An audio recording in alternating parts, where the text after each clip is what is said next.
And when I talk about this city feeling unsafe for so many, it's because as a husband, as a father, raising 3 children on the west side of Chicago, I've had to shield my children from bullets that fly right outside our front door. Welcome back, and that is Chicago's mayor-elect Brandon Johnson in his victory speech on Tuesday night. The progressive Democrat won the job by less than 20,000 votes, making it the closest mayoral race in the city in 40 years. He's a former teacher who campaigned on fighting crime by investing in schools, jobs, and mental health. Mayor-elect Brandon joins us now from Chicago. Good morning to you, and congratulations, Mayor-elect. Hey, good to see you. Hey, good morning. Thanks for having me. You were largely considered an underdog going into this race, and it really was a come-from-behind win. So congratulations on that. But now you got to get to the job of doing the job. And let's talk about your plans and, of course, crime being the biggest issue perhaps in most major cities, but front and foremost in Chicago. Why is crime so bad?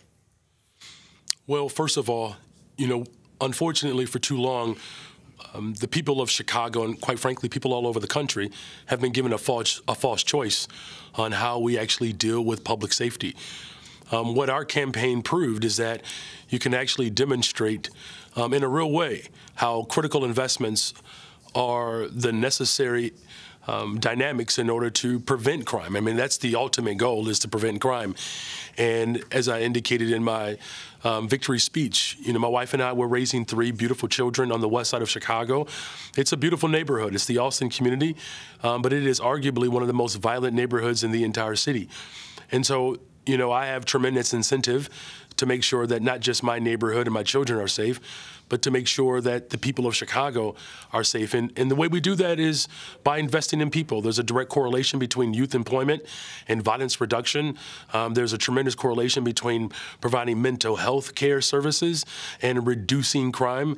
This notion that the only way in which, we can protect the people of Chicago and the people of our country is this notion of being tough. What is required in this moment is for us to be smart about our investments, to be critical in our thinking, and then to make sure that what we're doing actually works. Mr. Mayor-elect, in the past, you have voiced support for the defund police movement, and you have since retreated since. Why so? Well, it's not so much a retreat. It's more of having a better understanding of the impetus behind that hashtag. Look, there were organizers all over the country who wanted to work within the confines of the system, whether it was body cameras, dashboard cameras, all of these sort of implementations of formations that were ostensibly provide more accountability within law enforcement, and it didn't work. I'll never forget the profound words of former President Barack Obama. When he said that if he were to have a son, he would have looked like Trayvon. And then you fast forward to Mike Brown, Freddie Gray, Quantonio LaGreer here in Chicago, who was having a mental health crisis, and the only equipment on the scene were guns. And he's dead, and Betty Jones, his neighbor, who came to his defense, is dead. And so this is really about making sure that people understand the context of the level of frustration. When you see that type of brutalization over and over again, it certainly can be discouraging. So if defunding the police isn't the answer, what do you plan to do with your resources? Is it less money or more money to police departments? Well, it's more money towards the areas of needs, right? And as I mentioned before, we're working to double the amount of young people that we hire, not just for summer jobs, but for year-round positions. One of the things that I think is actually quite fascinating about our position here in Chicago, we've been pushing this ordinance called Treatment Not Trauma. In essence, first responders, social workers, counselors, EMT, these individuals would show up to calls that require those type of interventions. In fact, in Chicago, almost 40% of the 911 calls are mental health crises. We're asking police officers to do their job and someone else's. Like, that's not strategic. In fact, 60% of the violence that happens in the city of Chicago, it occurs in 6% of the city. And it should be a surprise. Mr. Mayor-elect, this is Vlad. Let me just ask you then, it sounds great on paper, but how do you pay for it? Chicago, as you know, is headed towards a major deficit in 2024. You say you're not going to raise taxes, but you have talked about perhaps other ways of raising money, including property taxes.